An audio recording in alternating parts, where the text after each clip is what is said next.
Hello guys, nandito na naman kami sa Mirama, sa may 168 hypermarket, no? Yung mga gamit nila guys, yung ano, yung mga bed, no, sofa bed.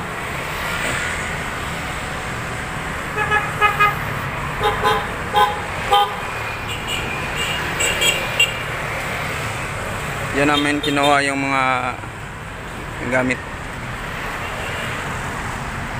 Yung kasama ko si Francis, the Great Pretender.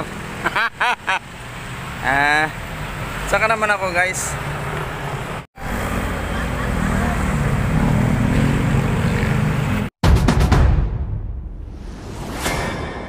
So ito na yung gamit nila mga idol, no?